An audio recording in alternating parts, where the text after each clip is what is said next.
Testing. Let's give another round of applause to Mr. Stuart Neal and the Whitehall High School Band.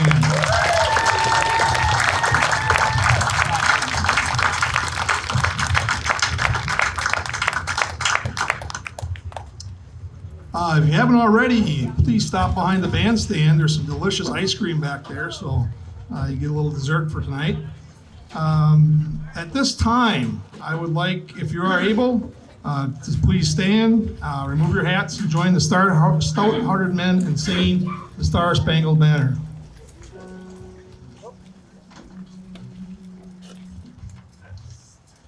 Oh, say can you see by the dawn's early light what so proudly we hailed at the twilight's last gleaming, whose broad stripes and bright stars through the perilous fight o'er the ramparts we watched were so gallantly streaming, and the rockets' red glare, the one bursting in air, gave proof through the night that our flag was still there.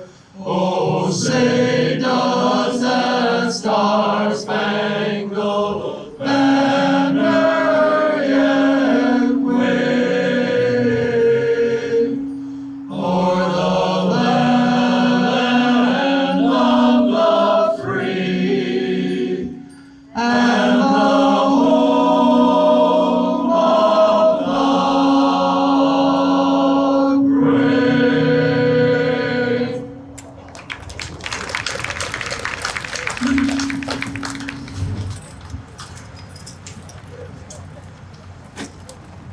Thank you for joining us for the kickoff event of the Whitehall Sesquicentennial. My name is Gary Giese, and I'm the president of the Whitehall Area Historical Foundation, the sponsoring organization for the Sesquicentennial Celebration. I would like to begin by thanking the people who have made this historic observance possible. My fellow officers, Linda Mospin, Scott Thompson, Jared Ingenthron, Arlena Schott, Curtin Barb Johnson, Richard Staff, Rita Heggie, Pam George, Ellen Coxline, Randy Herman, and others who have been in and on one or more of our committees. We have gathered today to mark the day, September 2nd, 1873, when the employees of the Green Bay and Lake Pepin Railroad laid the tracks into the place that would become known as Whitehall. 3 months later, the first train of the railroad, by then renamed the Green Bay and Minnesota, passed through Whitehall. On January 1st, 1874, the first regularly scheduled train arrived in Whitehall. That same day, lumber was unloaded for the first depot, which 40 years later was replaced by the historical railroad depot that you can see now to our west. Our sesquicentennial is named 150 Years of Welcome Home, recognizing the logo representing the structure that we stand in, and the motto that has been adopted by the Whitehall Area Chamber of Commerce for nearly 40 years. And that symbol and motto represent what this community is about: a welcoming place for people who want to make their homes here, raise their families, and start businesses that serve those people and that community. Over the coming year plus, the committee and our community will host a number of events commemorating the establishment of this place that so many of us call home. You will find a schedule of these events on the program provided today. It is also available on the Whitehall Area Foundation website. But back to the beginning. I now introduce you to one of the residents of the Whitehall area on that September day 150 years ago, James Irvin, our honorary sesquicentennial Master of Ceremonies.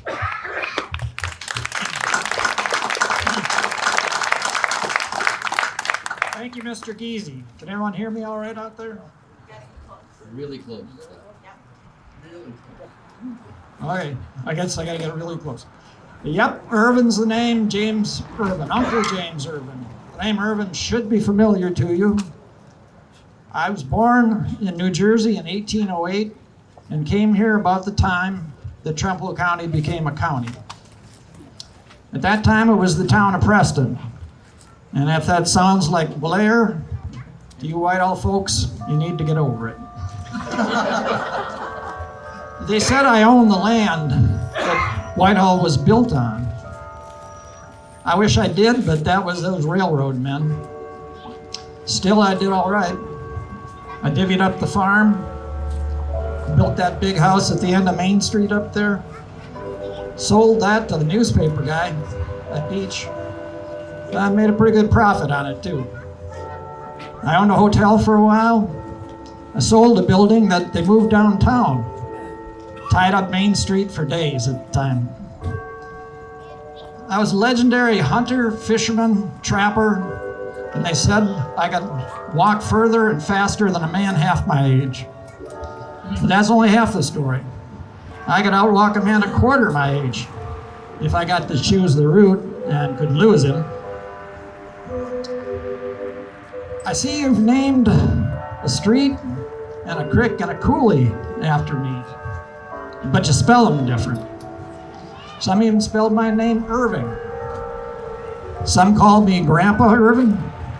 Most called me Uncle Irving. I don't care what you call me, just don't call me late for supper. But let's get back to the beginning. I want you to close your eyes, pass your hand in front of your eyes, and open them again. All around you are wheat fields. Over where that government center stands, we just called it the courthouse. The horse-drawn reapers are cutting the grain. And another sound you hear off in the distance is the sound of the section crew of the Green Bay and Lake Pepin driving the spikes and laying the rails coming into Whitehall.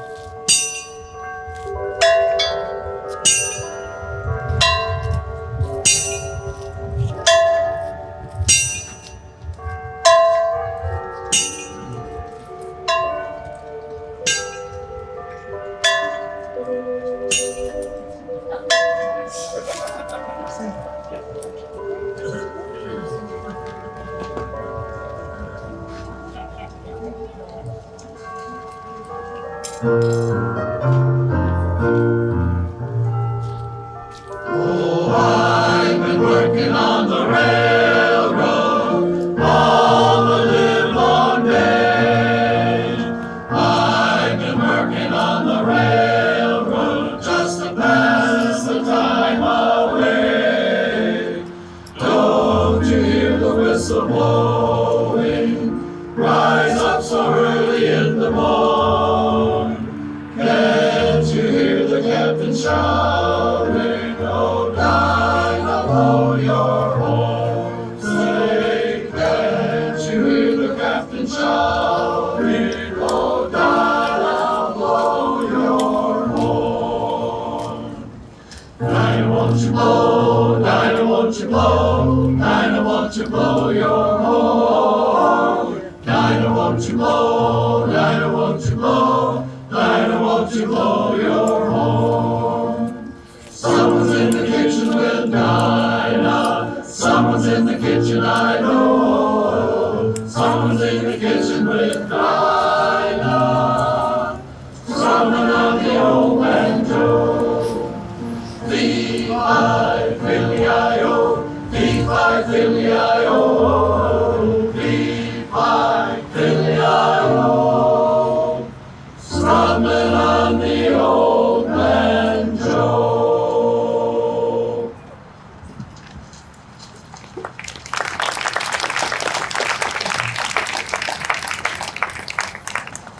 One member of that section crew laying the rails that day was a man named Chas Adams, this young fellow right here.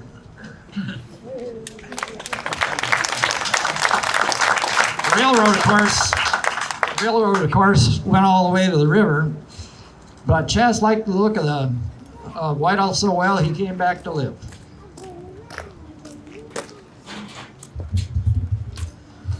That I did, Uncle Irvin. Within 5 years, I went from working in transportation to owning my own business, a meat market. I guess you could say I was upwardly mobile before upwardly mobile was cool. I didn't stay in the butchering business all that long, though. I went into selling furniture and hardware starting in 1892. And if you walk down Main Street and look up at that big building on the right at the Scranton Street corner, you'll see my name up there. Nicely restored building these days. Looks a lot like it did when John Taylor and I had it put up. It's just a little bit bigger. I stayed in business in Whitehall for more than 40 years until 1920, when I retired and moved to Eau Claire because I had family there.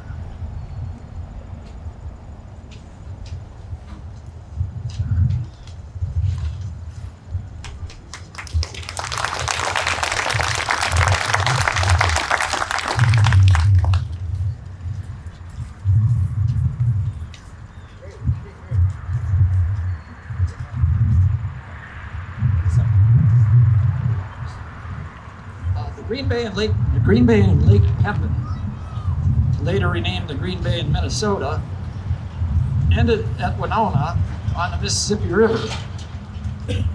One of the popular songs at that time with the Rivermen and Deckhands was the next number that the Stouthearted Men are going to sing for us.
Tis 7 long years since last I saw you away, you rolling river. 'Tis 7 long years since last I saw you away. I'm bound away across the wide Missouri.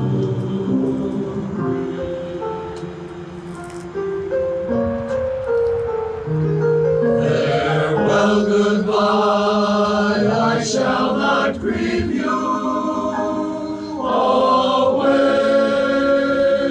you rolling river. Oh, Shenandoah, I'll not deceive you.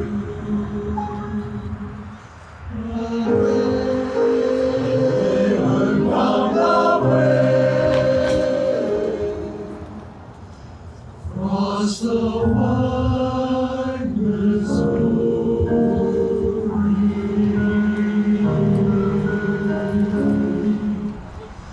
Across the wide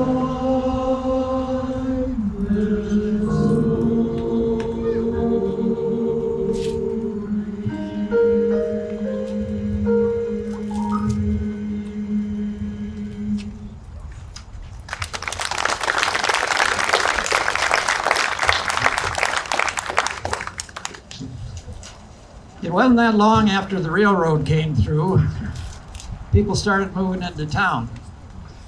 The first I remember were the Earls and the Oldses. T.H. Earl built the first house in town, right over there, in the plat that he laid out for his father-in-law, the railroad president, Mr. Ketchum. Whitehall would have been quite a different place if it hadn't been for Theodore Earl.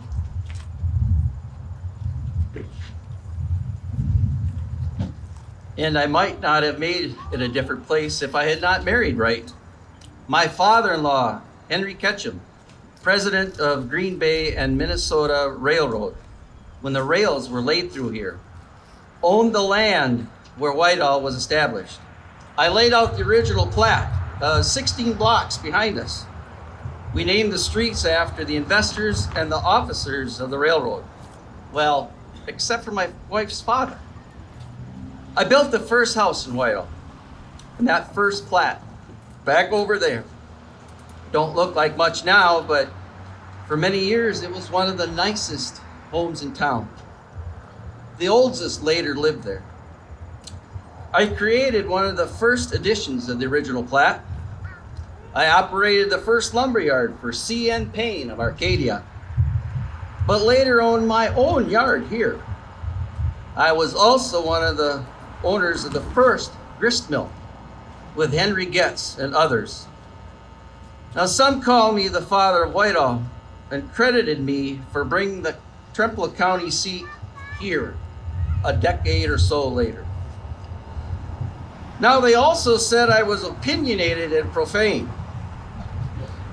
But if you were one of the only Democrats in town and outnumbered 200-1 by the Republicans, you might be a bit testy too. Anyway, a bit more than a decade later, after Whitehall was established, I sold out and moved to Darlington, Wisconsin.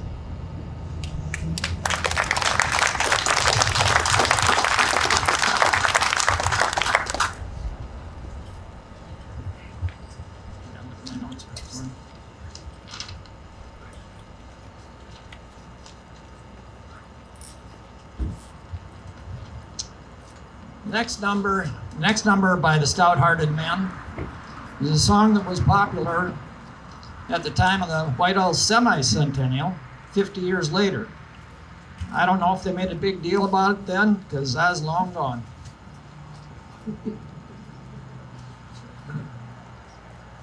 In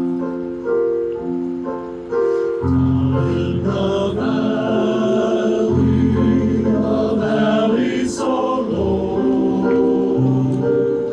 hang your head over, hear the wind blow, hear the wind blow, dear, hear the wind blow, hang your head over, hear the wind blow.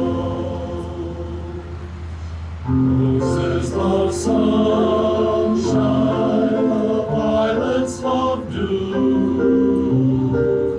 Angels in heaven know I love you. Know I love you, dear. Know I love you. Angels in heaven know I love you. Writing a letter containing 3 lines, answer my question, will you be mine? Will you be mine, dear? Will you be mine? Answer my question, will you be mine?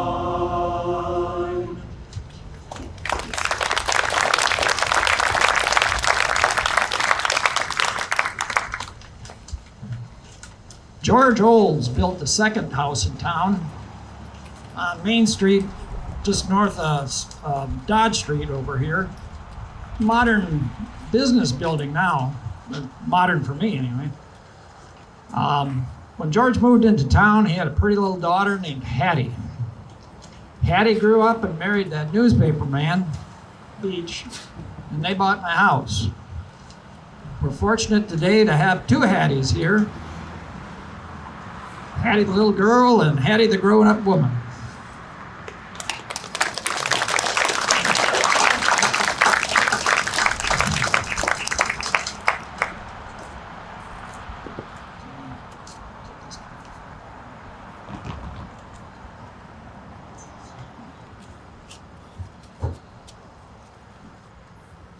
Yes, I was 4 years old.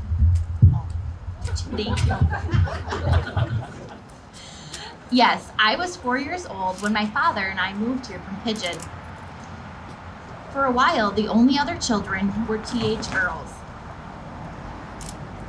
There was 2 girls in the Earls family. They were my age. And that was good. Then they had a little brother. That wasn't so well.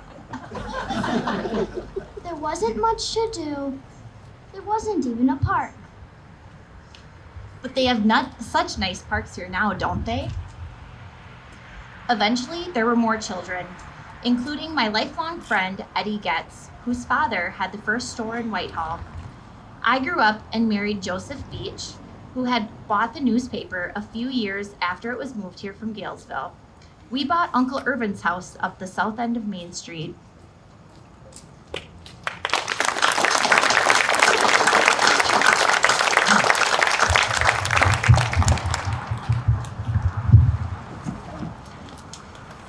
Anyway, isn't this bandstand a dandy?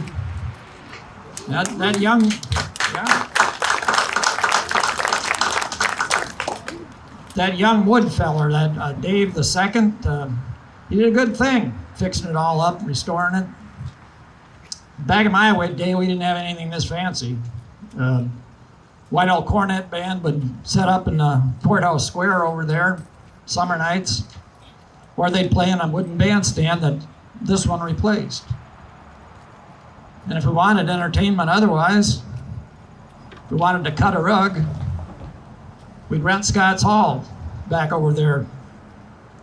I guess that's going too. We'd hire an orchestra and we'd trip the light fantastic. Speaking of music, some of the early residents of Whitehall were veterans of the Union Army and the war between the states. The next 2 songs that the Stouthearted Men will do were popular with them and many others.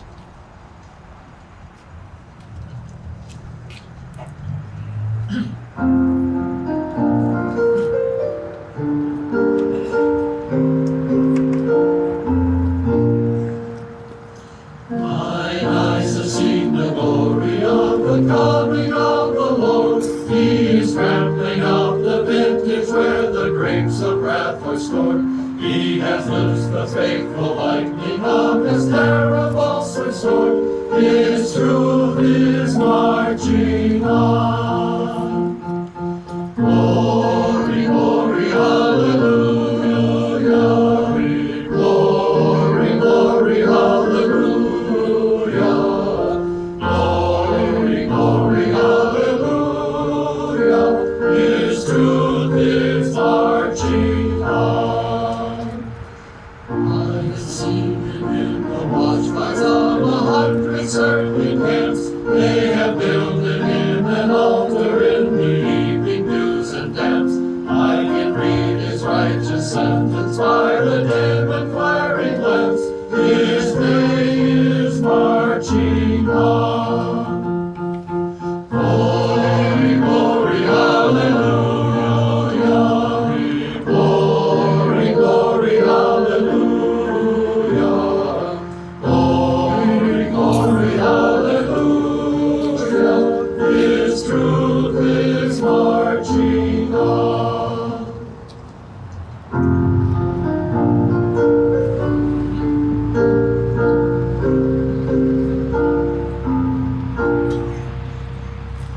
In the beauty of the lilies, Christ was born across the sea, with a glory in his bosom that transfigures you and me.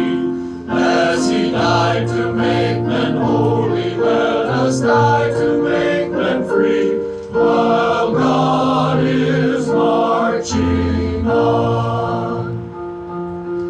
Glory, glory, hallelujah. Glory, glory, hallelujah. Glory, glory, hallelujah. His truth is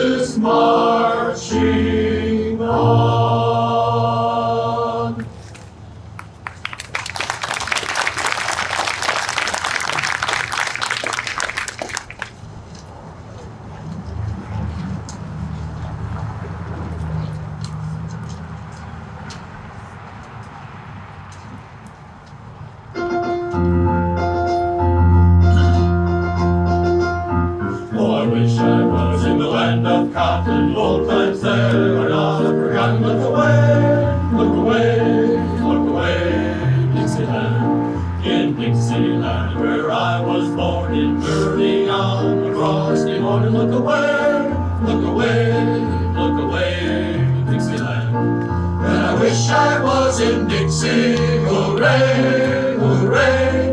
In Dixieland I'll take my stand to live and die in Dixie. Away, away, away, away, away down south in Dixie. Away, away, away, away, away down south in Dixie. Just rally round the flag, boys will rally once again, shouting the battle cry of freedom. We will rally from the hillside, we'll gather from the plains, shouting the battle cry of freedom. The Union forever, hurrah, boys, hurrah! Down with the traitor and up with the star. While we rally round the flag, boys will rally once again, shouting the battle cry of freedom.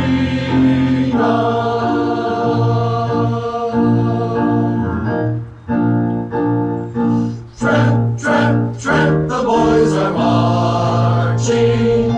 Cheer up, comrades, they will come. And beneath the starry flag, we shall breathe the air again of the free land in our own beloved home.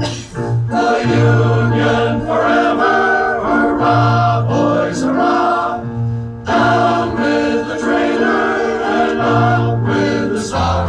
While we rally round the flag, boys will rally once again, shouting the battle cry, shouting the battle cry, shouting the battle cry of freedom.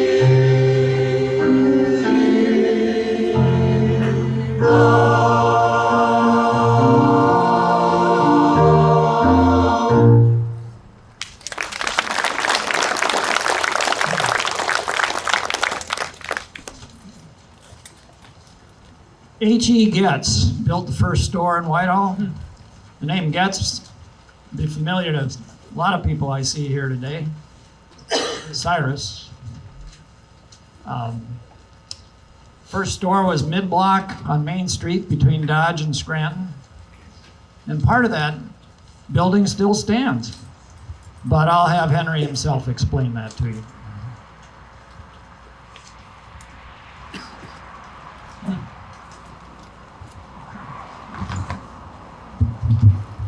That's right. Thank you, Uncle Irvin. Thank you. Most of my store was torn down about 85 years after I had built it, except, excuse me, except the northern face of it.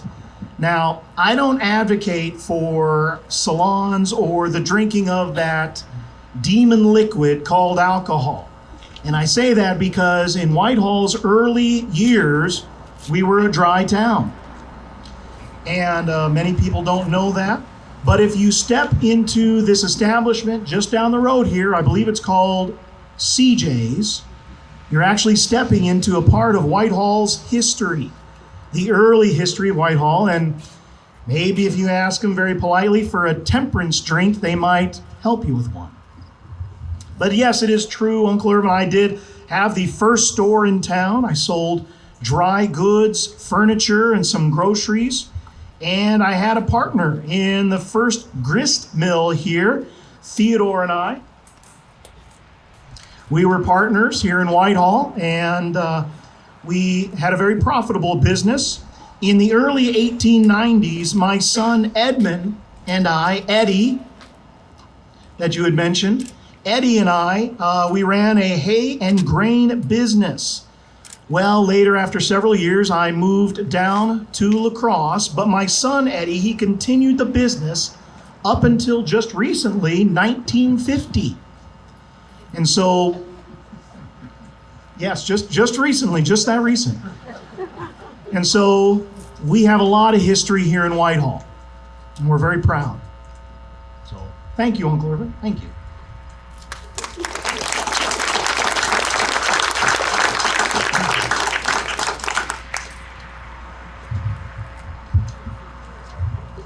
Well, that ends our historical presentation.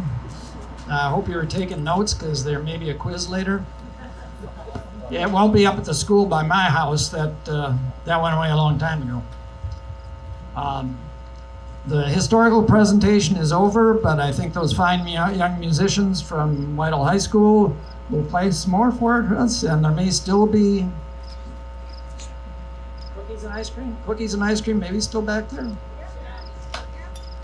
So, and also, please, if you're interested in the history and interested in helping us preserve the history, visit the Whitehall Area Historical Foundation booth here, and there's also a booth there for the Veterans Pool Project. So, thank you very much for coming. It's great to see a lot of familiar faces here tonight.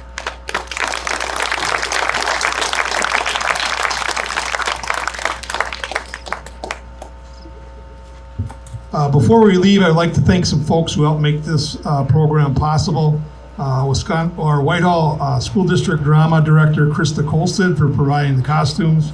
Family and Consumer Science teacher Karen Busselman and her FCCLA kids for organizing and putting on the ice cream social.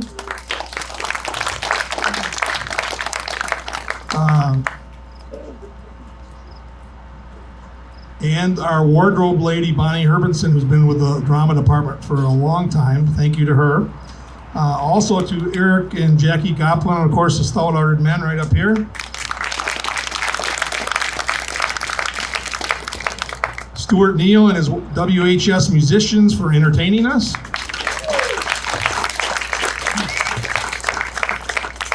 Brandy and Perry Bird, Eric Goplin, Randy Herman, Corey Stoutner, and Scott Thompson for their historical impersonations, and Andrew Ritter of Ritter Hardware for donating the use of the chairs tonight.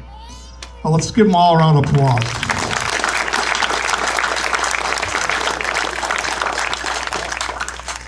And just one last quick note, if there are any veterans here tonight, or if you know of any veterans, please stop over on the table and talk to either Barb or Linda and fill out a form. Next Flag Day, next June 14th, 2024, we will have a ceremony here, and it will be giving out honor quilts to our local veterans. So go see them over there if you have somebody that you would like to honor. Now, let's conclude with the singing of On Wisconsin, and let's join the Stouthearted Men in singing.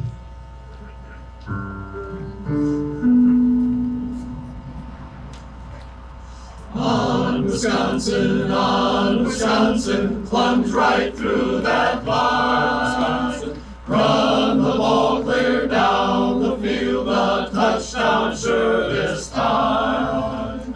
On Wisconsin, fight on for her fame. Fight, fellows, fight, fight, fight, we'll win this game. On Wisconsin, stand up at your sing. Wisconsin, forward is our driving spirit, loyal voices ring. On Wisconsin, raise her glowing flame. Wisconsin, stand, fellows, let us now salute her name. On Wisconsin, plunge right through that bar. Wisconsin, run the ball clear down the field, a touchdown sure this time. On Wisconsin, fight on for her fame. Fight, fellows, fight, fight, fight, we'll win this game.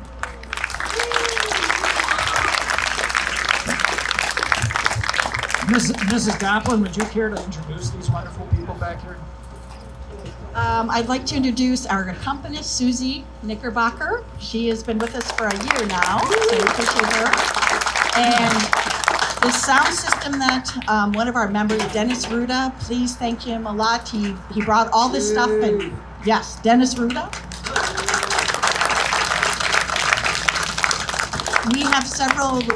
We're approaching our 30th year together, and we have several charter members. How many are there? 5 charter members, and we run about 20 to 24 gentlemen on average. We don't have everyone make every gig we have, but we certainly have a good turnout for our gigs. We have another one next Saturday The Blair Taylor Variety Show will be there.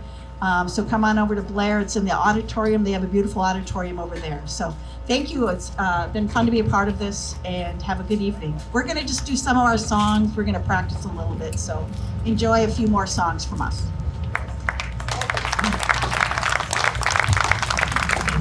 I'm not going to ask Stuart Neal to introduce all those kids, but you have to consider that he put that band together basically in 1 week of school. That's quite an accomplishment. Thank you, Stuart.